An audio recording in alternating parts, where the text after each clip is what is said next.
Taxidermy is something that I started during my degree in zoology, in wildlife management. I found that I had too much free time and there was a lot of specimens around, so I was just playing around, trying to make something beautiful out of it. As time goes by, my interest in it developed, and hence this is where am I now? Okay, a full-time taxidermist at Black Hole Taxidermy and Arts.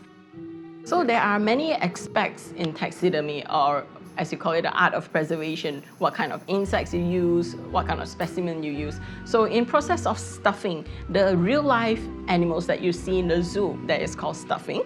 First, you obtain the pet or the carcass, you sanitize it. That is very important so that you don't get any virus or diseases from it.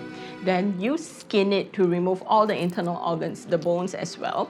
Preserve the skin, and in the end, create a form to mount it back all together. The process of skinning is also a very tedious process. It requires a lot of knowledge about the animal parts as well. So having a sharp knife to skin it is something that I really enjoy doing. It's how clean you make it, and that is how the specimen will turn out. For skeletons, you already obtain the carcass and either decompose it or even you can manually clean it. After that, you have to go through a series of chemical cleaning before you articulate it back together. Putting it back together using screws, using wires, glues, and any form of adhesive to make it look real again.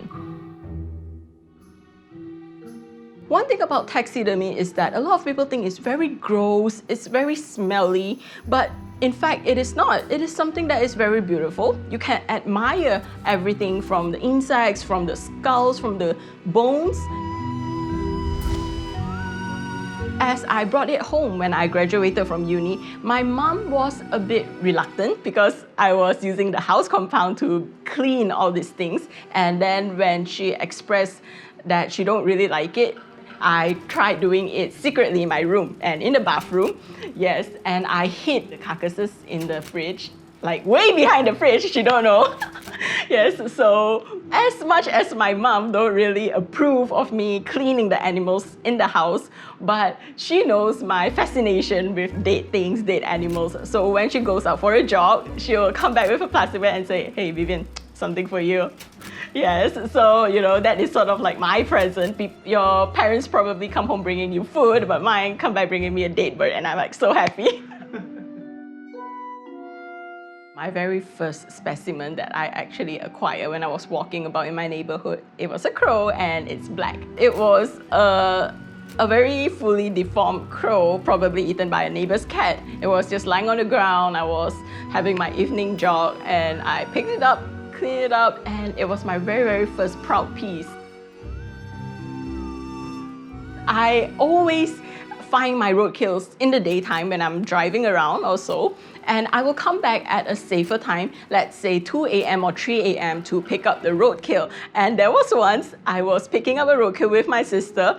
A very good Sumatran he parked his car right next to me and asked if I need any help. So he thought I had a flat tire. He didn't know that I was actually dealing with a dead dog. And I was in like full black suit, gloves with a shovel. You can imagine how horrifying it is for the guy. So I say, everything's fine, everything is fine. So I quickly pack up and just leave.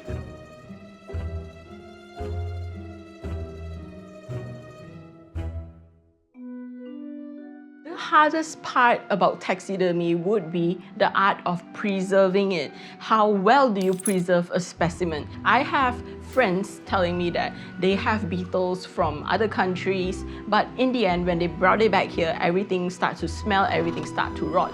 So taxidermy is really the art of preserving it and how skillful you are when you are doing it. How sure are you your taxidermy item that is preserved will last 50 years or even to 100 years. How sure are you of that if you don't have the right skills to it? As an Asian community, we always believe that the dead are meant to be buried. So for me, making art out of something that has passed away is science, is totally science related. We see it in museums all the time, but there is no stigma behind it because it is for the purpose of education. But then if you are singly, individually doing taxidermy outside of the museum, people would see it as a taboo.